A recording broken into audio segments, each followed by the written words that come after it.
Welcome to the Virginia is for Laughers podcast, brought to you by X2 Comedy. If you're looking to get more out of your Shenandoah Valley experience, then this is the podcast for you. You'll meet interesting people, the comedians that perform here, and find out more about what you can do and see. Whether you live here or plan to visit, listen to explore what helps make up our unique slice of heaven. Now here's your host, Dawn Davis Womack. Hello, Laughers. I'm very excited to introduce you to a Heritage Christmas, a faith-filled holiday experience unique to our valley's heritage and history at the Brethren and Mennonite Heritage Center in Harrisonburg.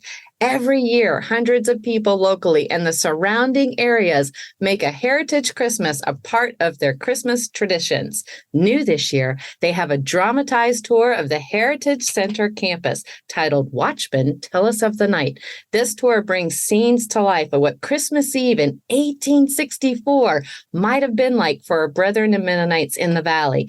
Back with us from the Heritage Center is Sam Funkhouser, the executive director, and Liz Beachy Hansen, the playwright of Watchmen Tell Us of the Night. She's a 1999 graduate of Eastern Mennonite University and has an MFA from Regent University. The mission of the Brethren and Mennonite Heritage Center is to share and celebrate the story of Jesus Christ as reflected in the lives of the Brethren and Mennonites in the Shenandoah Valley. Through stories, artifacts, and events, they welcome and encourage all peoples to seriously reflect on the shared values and lived experiences of Brethren and Mennonites. Welcome to the show, Sam and Liz. It's great to have you both on today. It's great to be here. Yeah, and it's good to be back. It is good to have you back, Sam, and it's good to meet you, Liz, and have you on the show to share your work with us today, because Christmas is my favorite time of year. It's very exciting to share with the Laughers what you all are up to this year with a Heritage Christmas. Now, Sam, we got to know you quite a bit on episode 80. So yes, we did, and I loved it. Yeah. Yeah, that's right. Total lucky bunch. Yes. And I'd like to start our time today on having Liz share with us a little bit about her story. So, Liz, what led you to get an education at Eastern Mennonite University? Do you come from a Mennonite background? I do come from a Mennonite family, deeply rooted in the Valley. Actually, my great-grandfather is H.D. Weaver, the house just across from campus there. So got a lot of roots there on both sides of the family. And to be honest, we were living in Indiana at the time when I was ready to go to college, and I visited the EMU campus, and I love the mountains. And so honestly, that was a piece of it too. So that's how I ended up at EMU. Yes, you're at EMU, but now you're in a suburb of Atlanta. So, I am north of Atlanta. Uh-huh. You are, and you've been with Rethink Group as a writer for the last 11 years. What is Rethink Group? Well, the Rethink Group is also known as Orange, and it's actually a strategy for churches to partner with families. We say at Orange that we influence those who influence the faith of the next generation. And so we're creating a lot of materials for leadership training, also for Sunday morning, for kids, for families. I personally write a lot of short form video, stories, outside the box sort of things. I really enjoy it. It's a fun job. Yes, you're definitely writing a lot of great stories here. Your first playwriting gig was Jordan's Stormy Banks, a play commissioned by the Heritage Center in 2002. Now, what was that play all about? That was a really fun experience. For me, it was actually my first playwriting experience. I had done theater through high school, and then at EMU had done some acting. Love acting, but I'm definitely more of a writer than an actor. And I just finished my education there at EMU, and one of the early organizers of the Heritage Center was one of my father's cousins, and said, "Hey, can you help us find some kind of theater production performance script to try to promote the center?" This was kind of in the very early stages. And I looked around, and there just wasn't much written that kind of reflected who the Brethren Mennonites are in the Valley. And so they turned around and said, "Hey, can you write us a script?" And I honestly had no idea what I was doing at the time. So I started with my research. I just dug in whatever I could find content-wise, and started piece by piece to put the story together. And it was set in this, just like this piece, it is set in the Valley during the Civil War. And so it was really finding the threads of that story and these characters who were making different choices and choosing different paths during the Civil War and how that reflected their faith. And I learned so much on that piece. It was really, really an honor to be a part of that. And I grew, and it really helped set my trajectory about what I wanted to do with my life. So it was a great experience. That is wonderful. I think that answers a little bit about the next question, was how you got into playwriting is captured there a bit. But where does your original source of theater and a passion for storytelling in that way come from? Like you said, high school. So also, isn't there something at EMU too, an instructor that influenced you as well? Yeah, there was both. Let's see. While I was at EMU, Barb Graber and Ingrid DeSanctis were both there during that time. And I learned a lot from them, really enjoyed the work I did with them. I would say if I'm looking at story in general, I grew up in a family that loved books and loved reading. And so that was one of the greatest things they gave me. I mean, we were in stories, reading, telling stories, writing, all the way up. And so that, even though I didn't necessarily consider myself a writer or a playwright in particular up until after college there, I had those stories in me. And so that was, you know, I was a quieter, shy kid. And even as I was growing up. And so theater was a way for me to find my voice, first as an actor, but then specifically and more deeply, I think, as a writer. So that's really it's been a big outlet and a big avenue for me. What would you say you love the most about playwriting? Because the Rethink group works a little bit different. It's definitely related. And a playwright's a different form of writing. So what do you enjoy most about that? Well, I love creating characters. I love finding a story world and just this challenge of putting the pieces together and seeing a way through the story. Suddenly starting here at the beginning and saying, here are the people, here's my world. What are they speaking to me? And how do I find the way through? What's that change? What's we often call it a universal gettable. So what is that moment? What is that decision? What is that thing that these characters are wrestling with? And whether this is something short for kids or a full-length play script, a historical piece, a contemporary piece, what is it that they are grappling with? And what is that question that choice they have to make that we can all resonate with? And that you look at that moment and say, what would I do if I was in that moment? That's what a good story does. It makes you ask those questions. It makes you put yourself in the character's place. And so any good story is one that does that. And that's what I love about it. I love that answer, Liz. That's so good. I love it. Stories are what I'm passionate about. I can totally tell that. Now, Sam, Liz's first commission project with the Heritage Center, the Jordan's Stormy Banks. This was before your time there as the executive director. So how did the two of you connect to bring the dramatized tour, Watchmen Tell Us of the Night? Well, you know, it's actually a fairly simple answer to that. We had talked about earlier this year, our events committee had talked about sort of revamping our Christmas event and doing some sort of dramatized tour.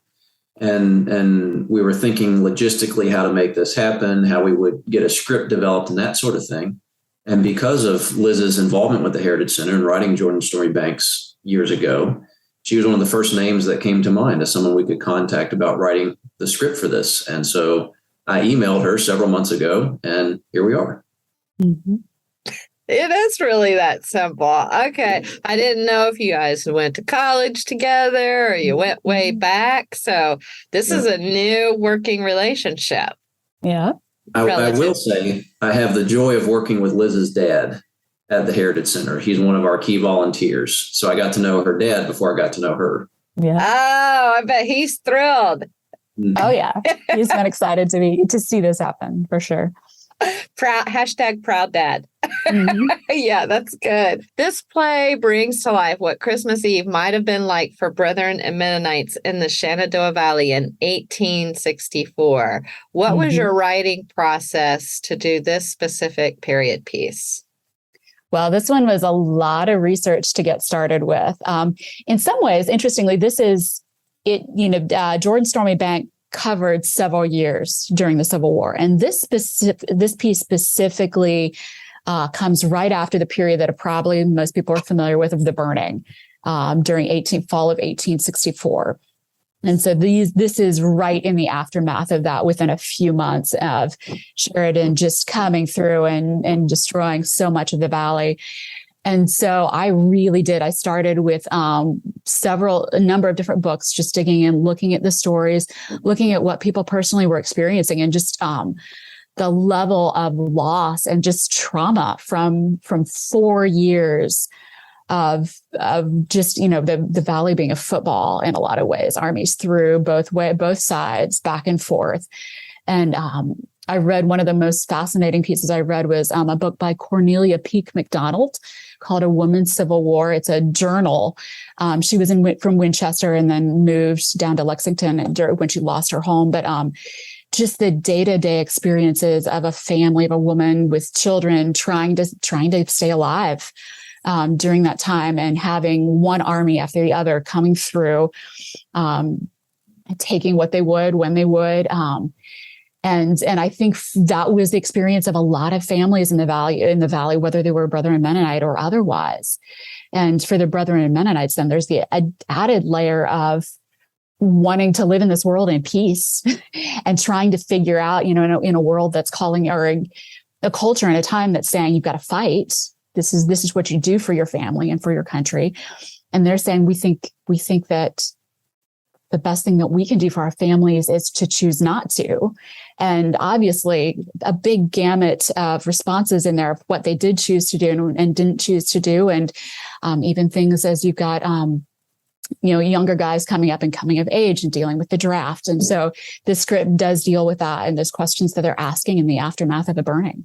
So it's really all the research coming in, digging into those stories, and there was way more to work with than I actually needed. I imagine. So this was a real person that lived during that time? Yeah, she was, her story is fascinating. If anybody is interested in that time period, I would highly recommend Cornelia Peake MacDonald. She's one of the kind of seminal pieces of writing from that time. And especially you don't have a lot of women's voices from that time. So it's fascinating to look at. I will say another super helpful resource, Steve Longenecker, who is a professor emeritus at Bridgewater, history professor. He did a memo specifically for this that just had some really amazing details, helpful details about what it was like here in the Valley, especially here in Harrisonburg at that time. So that was also very helpful. I didn't know that. Laughers, we'll be sure to put links to that information in the show notes for you. That is super cool. Not super cool that people went through tough times, but it's nice to be able to have access to that kind of work that can give us a clearer picture of what that time period might have been like. So I appreciate you sharing that very much, Liz. Thank you. I love that. When Laughers take a tour, I understand they will progress through 4 different buildings. Which buildings are they going to be going in, and what do each of the scenes feature? So I guess, Sam, you could talk about the buildings, and Liz, you can expand on what scenes people will experience. So we'll start with you, Sam. What 4 buildings are they going through? Sure. So the tour will progress through the 4 buildings on our campus that were in existence when the Civil War was taking place. What? That's awesome. Yeah. Yeah. Yeah. As we talked about on the show last time, we have a number of buildings on our campus that are historical buildings that have been moved in, and some are newer than the Civil War era, but we have 4 buildings that were, like I said, in place at that time. And so the tour will progress through our oldest building, which is a spring house and shoemaker shop built in 1794, and then through a log home that was built in 1829, a brick home that was built in 1854, and the wash house or summer kitchen that was originally with that brick home as well. There will be a scene in each of those 4 buildings, in or around. In or around. Okay. And then when it comes to the scenes, what are we going to be experiencing, Liz? Sure. Well, I created characters who are heavily based on actual historical figures, but not specifically named that, because there are some characters, people, or histories are combined, some are added. So this is not 100% historically, or it's a sort of as far as the story goes, the story is created, but many elements are based on historical fact. And so kind of the central family is the Glick family. And they have a son who's just turned 17 and is having to make decisions about what to do, whether to, the South at this point was drafting anybody who moved, basically. And they were desperate for soldiers. I think something like 75% of the army had been in some way either wounded or killed, or, it was a huge percentage. So anyhow, the older son, Glick's son, is choosing to go north and escape the draft. And so we've got soldiers who come and confront his father looking for him. So that's our first scene.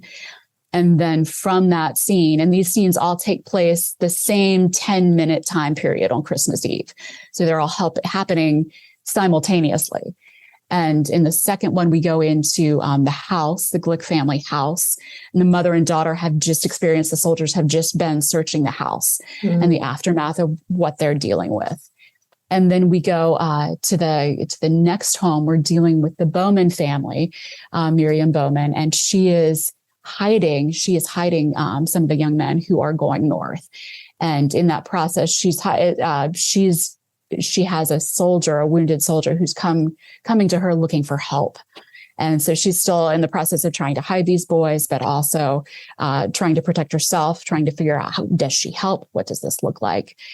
And then finally, we end up in the last building with the boys who are choosing to escape the draft and go north, and their conversation, how they're dealing with what they're grappling with, the questions that they're wondering about. So all of these scenes, they're none of the same characters in each scene, but they're connected. It's a connected story. Wow. And it's supposed to be, or it is around what Christmas Eve might have been like. It is Christmas Eve.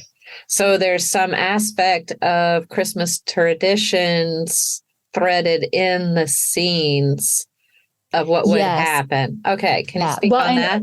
To some extent. At this point, the Brethren and Mennonites would not necessarily have been doing elaborate Christmas celebrations. They would definitely have been acknowledging it, especially the birth of Christ and so on. But they weren't necessarily doing big decorations or celebrations. And actually, just at this point in the Civil War, 4 years in, honestly, nobody was doing anything big and dramatic. They were trying to get by. But there are definitely elements in that wrestling with, this is Christmas, we want to be celebrating. And yet we're in the midst of all this brokenness. And what does that mean? And what does that look like? So definitely that is a part of the story, and that wrestling with it. Yeah, that's amazing. Yeah, I imagine it's obviously a dark time in our American history with a lot of loss. Is there any element of humor at all, or is it completely dramatic? Yeah, there are definitely some moments, because I feel like you can't, if the whole thing is too serious and too intense, it's hard to sit through, honestly. But there are definitely lighter moments, especially in some of the relationships. So I hope that those are fun. Oh, well, I can't wait. As a comedian, I'm super excited about that part. Yes, it is not all. It's intense, but not all 100%. Thank you for adding that piece, because I'm sitting here getting emotional thinking about these people going through that. So I'm quietly hoping yes, for the lighter moments to be threaded in. Mhm. So, yeah, okay. How did you go about casting the characters for this dramatized tour? And what do the rehearsals for a project like this look like? So the Heritage Center is blessed with a number of people who are sort of key volunteers who have been involved here over the years. And we put out notices in our sort of internal communication, asking for actors, and got a good response. And we're just really getting the rehearsals underway at this point. And thankfully, we have another volunteer who's going to be directing this production. His name is Harry Jarrett, and he has a background in theater as well. So it's good to work with him, who will be organizing those rehearsals. Oh, that's great. So Liz, are you a part of the rehearsal process at all? I mean, you're in I'm Atlanta. really not. I wish I could be, but being down here in Atlanta, I can't be there at this moment. But I am really excited to see how it turns out. Yeah, this is going to be amazing. There are going to be special tours that are happening and taking place December 17th through December 18th from 4 to 7 p.m. And it looks like they run about every 15 minutes. Is that correct? Correct. Okay. Is there a limit on the group size for the tours? There is, because of the size of the spaces where these scenes will be performed. We've limited the group size to 10 people. Okay. Yep. So we'll go through in groups of 10 at a time every 15 minutes. Okay. Will there be any refreshments like Christmas cookies or something? We are planning to have refreshments at the end. Yes. You know, it's not a Christmas event if it doesn't have some Christmas goodies, right? That's right. And if I know anything about the Mennonite and Brethren community, that they are very strong and excel in, that's baked goods. It's one of the many talents that you have is the baked goods. The 17, I want to go back to the scenes a little bit. My mind is just putting myself in the shoes of these young men that are going through this process and going north, and the connection that you made with different people that they would interact with while they're processing their choice. How did you determine it would be the characters you chose? What was that process like for you? Well, I think anytime you're wrestling with an issue or an idea or question in a story, you really responsibly need to represent as many facets and pieces of that as you can. And so, and nobody, even the most black and white villainous or best good character is not a monolith. There is all of us we're all wrestling with various elements of any question, no matter where we land, and so I wanted to give, even both of these boys, they've decided to go north, but one of them is really questioning that strongly. And we're also in earlier scenes hearing from several of the different soldiers who have chosen to fight, and they're not Mennonite or Brethren characters, but who feel like they've done the best thing they can based on their faith and their families. And so we've got everybody is wrestling with that at some level, no matter where they've landed, what they've chosen to do or not chosen to do. So everybody, I think it's 10 characters, everybody has high stakes choices that they've had to make. And the story is really how those choices have intersected and forced them into relationship with each other of some kind or another. So that it really does come down to that. Yeah, I find that so fascinating. And I'm also reflecting back on our conversation right now, Sam, from episode 80 about the peace building side of the Brethren and Mennonite culture. How did people rectify and work through that from a historical perspective? Because if I understand the heritage correctly, they don't want to fight, yet some chose to fight, I'm hearing, and some chose not to and go north. Did I understand that correctly? And can you speak on that a little bit more, Sam, for us? So, in any group of people, there's never going to be 100% consistency in terms of how the ideals of the community are lived out. And there certainly were men who grew up in Brethren or Mennonite communities who did fight for either the North or the South during the war, depending on where they lived. But the normative expectation among Brethren Mennonites was against fighting.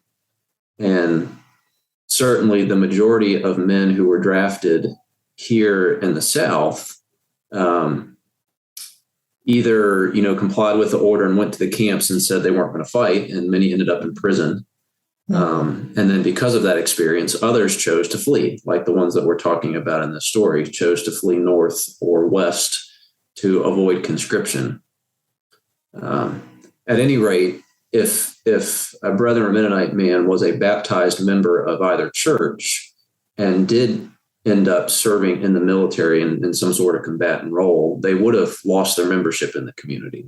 The church was very, hard line about that, and would discipline members that chose to fight rather than to not resist and take the way of peace.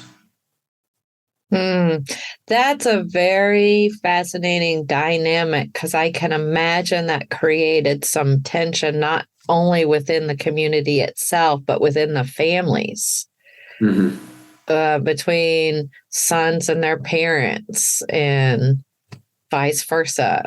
I can't even imagine. When you're reading and doing some of your research on this, Liz, were there resources specific to the Brethren and Mennonite community that were going through this struggle to decide whether they were going to go to the north or not? Is that where some of your work and research comes from? Is it a blend basically of people outside the community and inside the community, or largely inside the community dealing with this issue?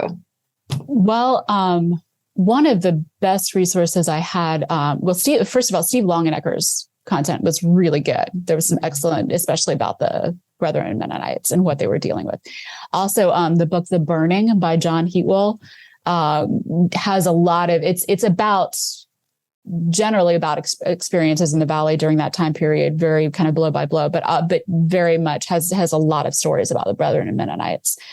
And there really were, every family handled this a little bit differently. It really was and like you said, it's conflict in families. It's choosing to, even things like one of the questions that's being wrestled with in this story is that Sheridan had offered, he devastates the valley, and then he offers a way for anybody who wants to go north with him, sort of his kind of, offering there at the end. And so about 400 wagons went north with him, and there were Brethren and Mennonite families among those. And some chose to, some didn't. It was a real mix of how people chose to respond. And so there really was not, like Sam said, there wasn't a one size fits all, how it came down. And go ahead. There was also, during the war itself, depending on when during the war we're talking about, the situation was different too. So at the beginning of the war, the Confederate government did not allow an exemption for conscience objectors. And so for the first year or two, like I said, the Brethren Mennonite men that went to the camps and said they weren't going to fight were put into jail and treated pretty harshly. And that caused a sort of initial wave of draft dodgers, making their way north and west. By a couple of years into the war, the Confederate government passed an exemption act that allowed conscientious objectors to be exempted from military service if they paid a fee, usually $500, which at the time was very, very high. So for the sort of middle years of the war, Brethren and Mennonite men could pay the fine and not have to fight. But then towards the end of the war, which is where Watchmen Tell Us of the Night takes place, the Confederacy was getting so desperate for men that they repealed the Exemption Act. And once again, there was no option. Either if you were conscripted, you had to fight, or you had to go to jail. So depending on where you are in the Civil War story, it's a different situation as well. Yeah. Wow. Some people are familiar with the burning, but not everybody is. So for the laughers out there that know a little bit, or just this is brand new to them, we've got some general information. Sheridan came in and did the burning. The burning means what exactly? They burned houses, livestock. Like, can you give us a description for someone who's this is brand new to them? News. Can both of you talk on that a little bit? So, this is one of the stories that we tell here at the Heritage Center. Oh, great. Yeah. Thank you, Sam. Okay. We've got a little exhibit here, actually, that has some timbers from a barn that was partially burned during this campaign. And so the short of the idea behind the burning, there were a couple of reasons for this campaign, but the big one was simply that the Union leadership was trying to figure out how to end the war more quickly. We're talking about towards the end of 1864. And one idea they had was to cut off the food supply of the Confederate Army. Most of the food that fed the Confederate Army was grown in the Shenandoah Valley, Virginia. It was known as the breadbasket of the South. So in the fall of 1864, so we're talking late September, early October, General Philip Sheridan was dispatched to the Shenandoah Valley, and he went on a 13-day campaign where he started more or less in Winchester and worked his way south past Dayton, almost to Stanton. And over those 13 days, he burned over 1,200 barns, over 70 mills, burned standing grain and hay in fields. He took or shot livestock and just totally devastated the Shenandoah Valley. In his own words, he wanted to make it so that a crow flying over the valley had to bring its own provisions. And he largely succeeded in that. The effect to food and food production in the valley was almost complete. Because of this campaign, there are practically no pre-Civil War barns or mills left in this area because they were almost all destroyed. And so when we talk about the burning, it's that 13-day campaign that Sheridan took, destroying barns and mills and food. For the most part, houses were not destroyed. It wasn't about destroying homes, but it was food. That was the bottom line. And what was the impact on the families in this area? That's in 1864, in that time period, that was your livelihood, was livestock in terms of income, right? And then also food. So I imagine there was some starvation at some point. Am I right? It was pretty bleak in the winter of 1864. As Liz mentioned, 400 wagon loads of refugees left with Sheridan as he left the valley because they saw there wasn't anything left. And food had to be shipped in from out of state just for people to have something to eat for the remainder of that winter. So we lost a good number of people that moved out of the area because of this devastation, between signing up for the war, going south, or fleeing it and going north. And then that's the young men, and then families in general with nothing left were also more going north, I imagine. Or is that a good guess, educated guess? Or did number of them go south too, or west maybe even? I don't know. Well, if you're talking about the general population. Yeah, most of the general population did not go north because, the North was the enemy and they didn't, Oh, that makes sense. A lot of those 400 refugees that went with Sheridan were Brethren and Mennonites because they were Union sympathizers anyways, and they had relatives in the North. I see. I don't think there would have been a large shift of people of the larger population to the North during that time. That makes sense. I know we're just in this weird spot, Virginia, it's like there's so many people within that community, Union sympathizers like you're talking about, and then also the South. It's kind of we were in an interesting spot in that time in history, Virginia was. Yeah, it's incredible. The original capital of the United States was in Richmond, right? Of the United States? Yeah. Or the colonies. I don't know. You see how much Civil War history I know right now. The capital of the Confederacy was in Richmond. Oh, there we go. That's it. Okay. Thank you, Sam. Right. And then where was the capital of the Union then? New York, I guess? The United States Capitol was in New York at one point in history, yes. Okay. And then moved to Philadelphia and then eventually to D.C., I think. There we go. Now all the dots are connecting. It's been a long time since I took U.S. history in 8th grade. Recapping, not just, for any laugher out there like me who needs to brush up on their history, doing it for myself right now.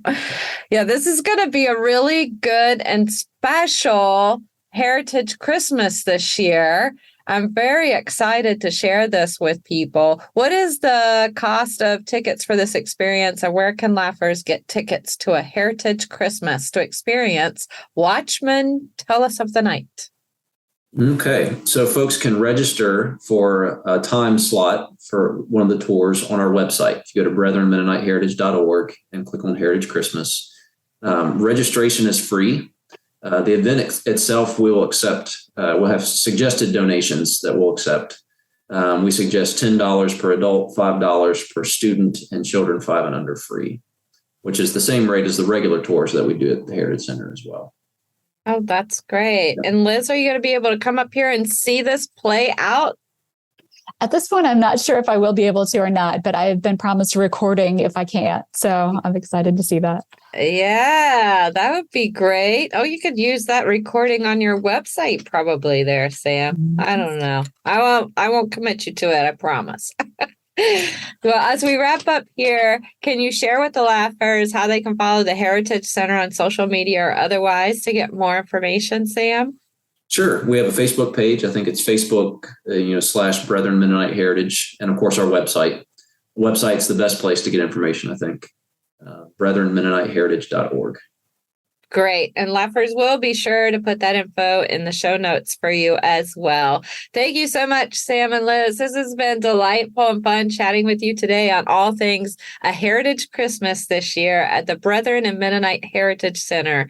Thank you so much from the bottom of my heart for both of you coming on the show today.